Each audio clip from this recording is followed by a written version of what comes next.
Thank you, Miriam. Thank you very much. Sister Miriam McCabe. Thank you. Thank you. We got a wild one tonight. Thank you. Our next guest is a fighter. He's a fighter who leads with his principles and follows them up with a devastating combination of wisdom, courage, and warmth. And that's just unbeatable. He's our brother, and we love him. Brother Muhammad Ali.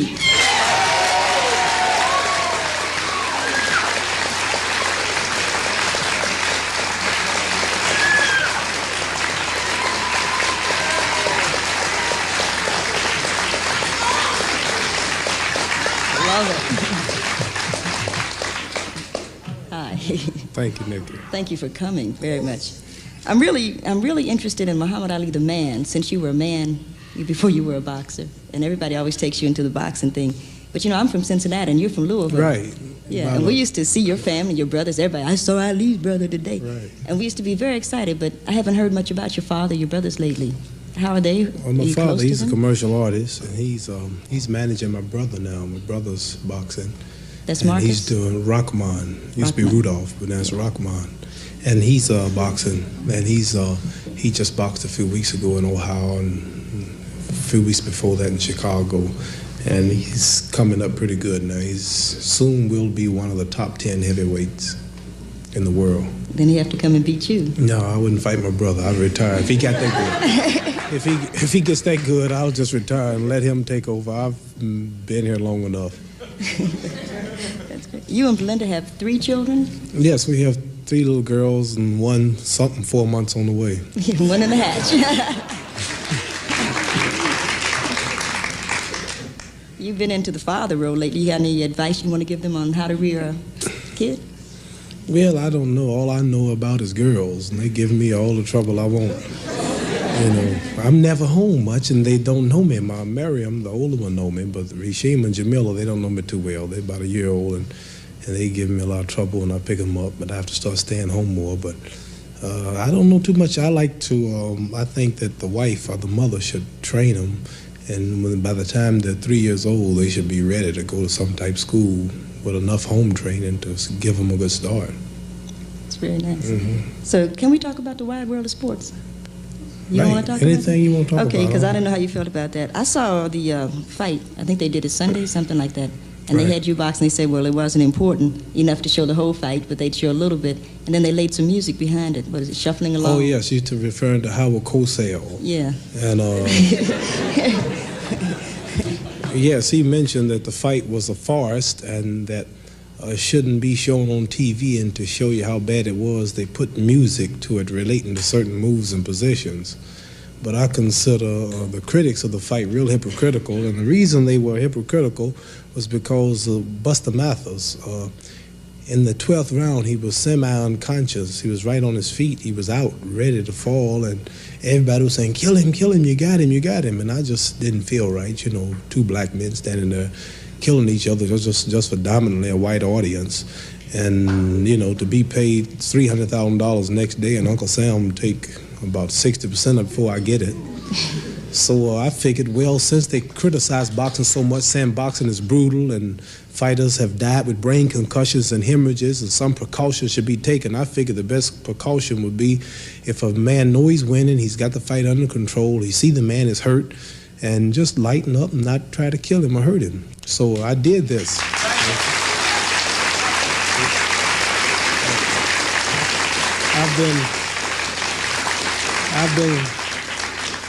I've been criticized when I fought Floyd Patterson for being brutal and cruel, and Ernie Terrell and Henry Cooper and many people. And they said you wouldn't serve your country, wouldn't go to the army, but yet you can get in the ring, you fight and kill. So I figured, well, being showing humanity and compassion for the fellow man and lightening up on him is just a sporting event, maybe I would get a lot of honor and praise, but I caught more hell for not trying to really hurt him. So from now on, I'm here to announce, like I did on Johnny Carson the other night, there'll be no more lightening up. Since the The next time I'm going to knock him down, and if he gets up, I'm going to try to knock him down again. If he gets up, I'm going to knock him down again. If the referee don't stop it, it's not my fault. If the judges don't stop it, if his wife or his children don't jump in the ring and stop it, it's not my fault. See, because I'm not going to take the blame for putting on phony fights, a fixed fight, or forest fights that's not fit to be on TV. Show you how hypocritical they are. They gave me hell for being rough and violent, and then when I showed compassion and humanity, they gave me more hell, saying the fights ain't worth being showing. So since now I have them on the spot, and if somebody get hurt the next time, they can't say that it's my fault because they gave me hell for trying to be human. Now, I think me and Wide World of Sports, we get along real well, Howard Cosell, and one reason I love Wide World of Sports, I love working with them, was because mainly the poor people got a chance to see my fights, and the crippled people in the hospitals, because the fights were like cheapest tickets are like $20 when I fight, and some theaters, ringside seats have went up to $1,000 a seat. So, and the average seats go up to like $200 a seat. I mean, ringside. So by Wide World of Sports showing the fight, crippled people and people who had all type handicaps, couldn't walk, paralyzed people could sit at home and watch the fight a few days after. So I think it's bad that Howard Cosell or anybody at Wide World of Sports would make a decision for the whole public and keep the fights off TV just because they don't think the fighter is qualified. The promoter thought the fight was qualified enough to guarantee me $300,000, and they're guaranteeing the heavyweight champion of Germany $150,000 and me $300,000 next month in Zurich, Switzerland. How Wide World of Sports says it's not fit to be shown. Or why is it that the German commission okayed it, the Swiss commission okayed it, all the boxing science of the world okayed it? They put up $450,000 in advance, and who's Wide World of Sports or Howard Cosell to say that the fight's not fit to be seen? They should let all the people take a vote and say that we don't like the fight. This is the only thing I hate about it. And since I caught so much hell for trying to be nice and taking it easy on the man, look out from here on, because I'm going to be blasting, I'm going to hit him, I'm going to fight until he falls, and if he gets up, I'm going to knock him down again. And if anything happens, they can't say nothing else because they got on me for not being rough enough, you understand? So look out, whoever the next man is, he is in trouble. Before say, the championship fight with Joe Frazier, I never considered... and not even then, but I never considered you like a brutal fighter. And I don't want to say it like that, but I thought you outpointed Frazier. Right. Well, I thought I won 9 rounds. Yeah. I've seen people protest after decisions, and it really don't help. So I'll just do better next time. I think I played too much with Joe Frazier. I played 3 rounds I shouldn't have played. I didn't stay on my feet and move like I should have. And trying to prove he couldn't hurt me standing in the corners. And I lost the fight like this. Judges took it. And one judge gave him 11 rounds and me just 4. But at the time, I hadn't won my draft case, and being one black man in the $1 million bracket who tells it like it is and, you know, stays with his own kind, naturally, they're going to pick the best boy to give it to him. But the next time, I've learned a lesson. The next time, there will be no doubt, for he must go out. I don't want to say it, but he went to the hospital for about 3 weeks. Well, he's okay now. Joe, he had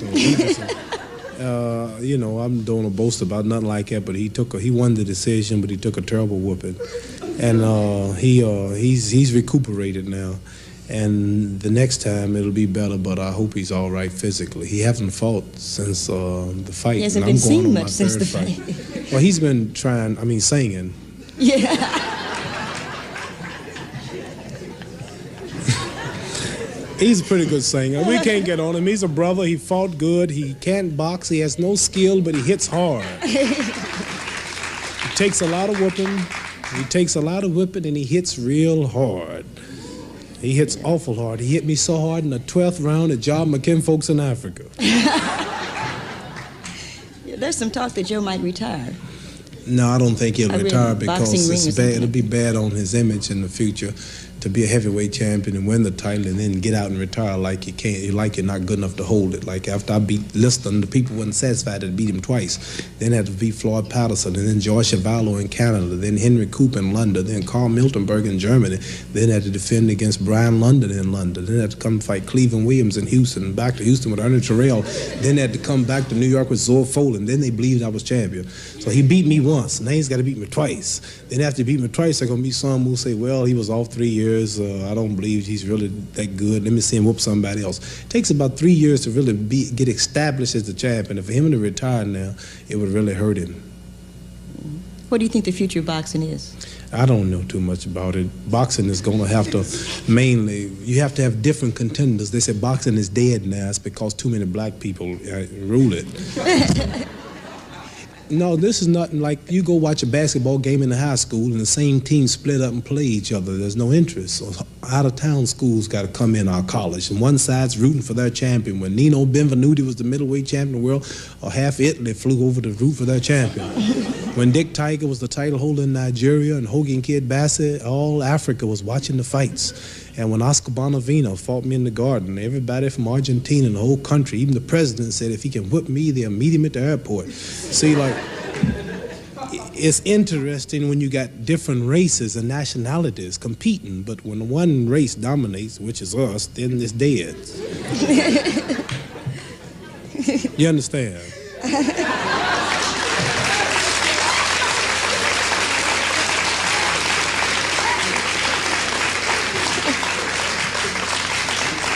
Like when I fought Jerry Quarry, who was a white Irishman in my comeback, or in Atlanta, that was a big fight. Yeah, then when I fought Buster Mathis, it was a farce, because two black men, mainly one of them not wanting to kill the other, and that's going too far there. You know. No, you're probably right. I remember we started integrating churches, they said God was dead. Yeah. It's the same old crap. What advice would you like to offer the young guys coming up that are interested in sports? Well, I wouldn't advise none of them to be an athlete because it's too risky. You know, like, I'm one of the best and I've got a break. Joe Frazier got a break. But like if you have an accident or you break a leg or you don't have the talent you should have, and you spend your life trying, and the next thing you know, you're in a certain age bracket, you didn't make it in life, they consider life a tragedy. One thing for sure, if they go to school, learn to read, learn to write, take up some type of occupation and use their brains and not their fists. If they have anything to do with boxing, be the manager, because usually they get all the money. But the fighting itself or being an athlete, I wouldn't advise no young black men to be. Now that black people are coming into power and now that they're becoming independent and starting to think in the way of self, we need electricians, we need mechanics, we need doctors, we need nurses, we need scientists. This is what... I advise them to, at 3 years old, start watching Sesame Street. I'll sit up and watch it. Many more shows. You really can learn. It's cute the way they put them things together. And my little daughter watches it, and she's getting so smart. She knows everything about it. And then she's going to school. But I advise them all to get all the education and learn to read and learn to spell, mainly. That's something most black people don't get too hip to, is reading and spelling. Something I can't do right now, and I advise them all to do that. You're a poet and you're talking like that? What? You can read and spell. Well, I know, but I mean, like, I got common sense, see? But I have people to help me with my spelling. You're serious? Yeah, I'm serious. I'm a bad speller, too. Did you hear about that first Army test they gave me? I failed 2 of them. They said I was mentally unable until they heard I was a Muslim. Then I was smart, but before that... Before that, they didn't want me, and the reporter said, I thought you said that you were No, he said that, you mean you failed your mental test after it came out, one in Houston, then they tried me again in Louisville with psychiatrists. And you know, if I had 12 apples and 3/4 was taken and 1/5 got lost, how many was left? How do I know the answer to all that? And I had to answer all that. And I failed the test. You understand? The man said, you mean you failed the test? I said, I told you I was the greatest, not the smartest.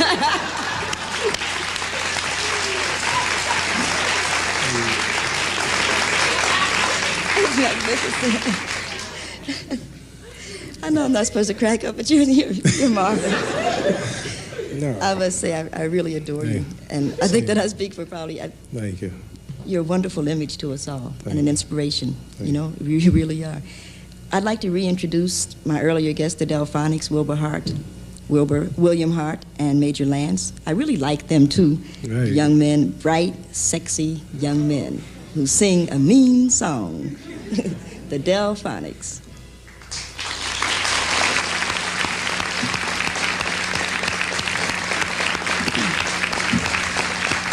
Thank you, Delphonics.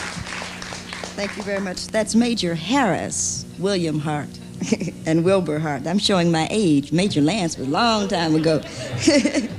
I'm getting to be an old woman, and I think like most old women, you have to reflect at some point. I wrote a book called Gemini, sort of to bring people up to date, at least on what I think I am, which is not quite, I'm sure, the whole truth. It never is. No reason I should be any different. I got my fantasies. So I wanted to read a part of the essay Gemini from the book Gemini, trying to deal with us. But if black men ever would decide to define a black man in black terms, I think they would have different expectations of us as women. I went to the opening of an African exhibit at the Brooklyn Museum and noticed only about a dozen black men in a crowd of at least 200 people. And I thought to myself, how odd, no black men. Then I looked at the exhibit piece by piece and began to think I understood something. There was a beautiful door from the Congo, and looking at that door, I saw a man, a woman, several children in the yard, and this white man saying, "Your door is an excellent example of the Kashana people's art, and I must take it back to Amsterdam." And this beautiful African, barefoot, with perhaps an earring in his left ear, replies, "But this door is the door to my house, and it is not for sale." And the woman, sensing something, stops the grinding of grain and begins gathering the children around her, while the white man goes on with, "I must have the door. The museum needs it, and I can make 50 dinars on it."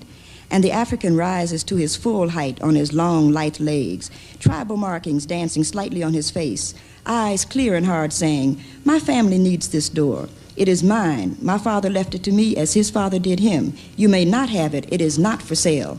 And the cracker turns in a rage to leave.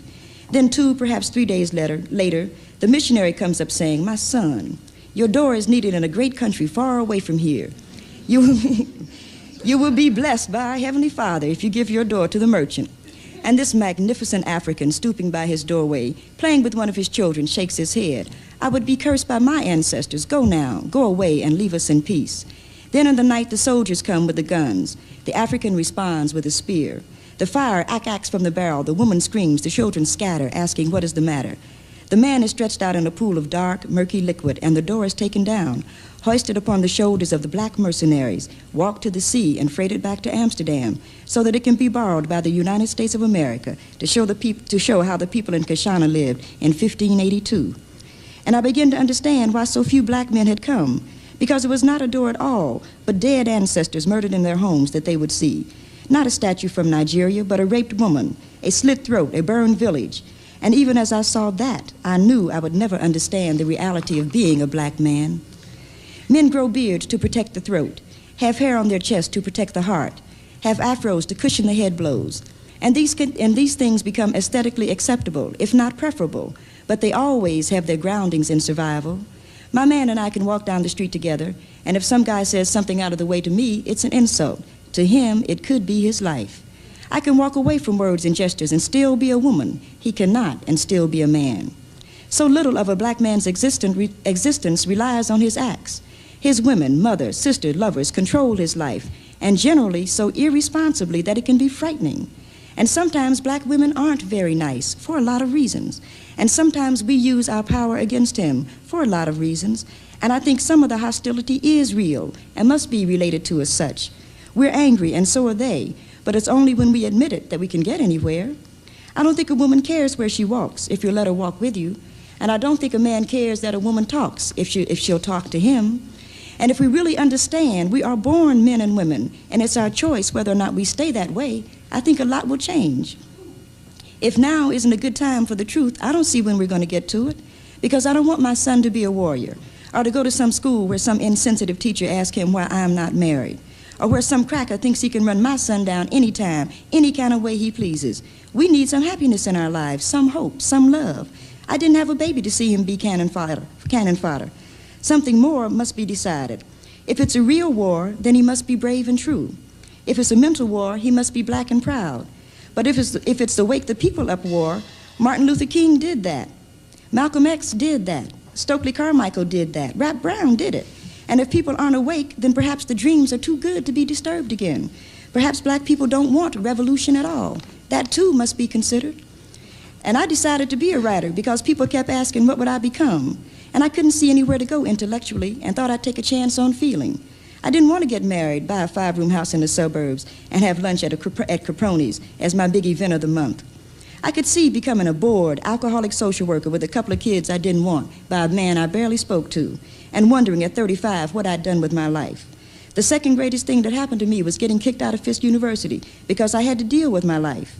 I could go back to school, join Delta Sigma Theta, marry a Mahari man, and go quietly insane.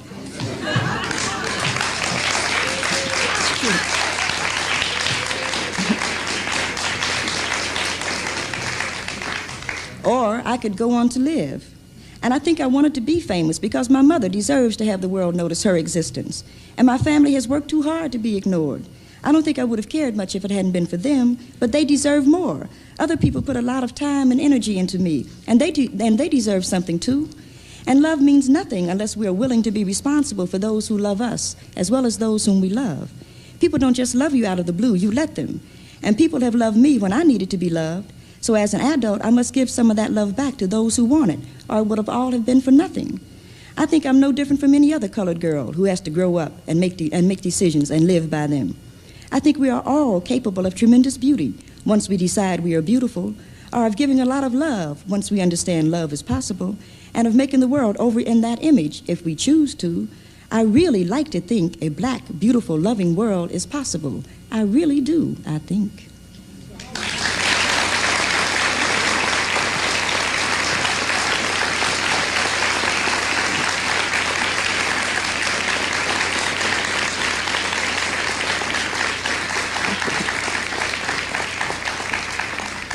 Thank you very much. I'd like to thank Muhammad Ali, William Hart, Wilbert Hart, Major Harris, who make up the Delphonics, Sister Judy Deeren, Sister Miriam Makeba, and I'd like to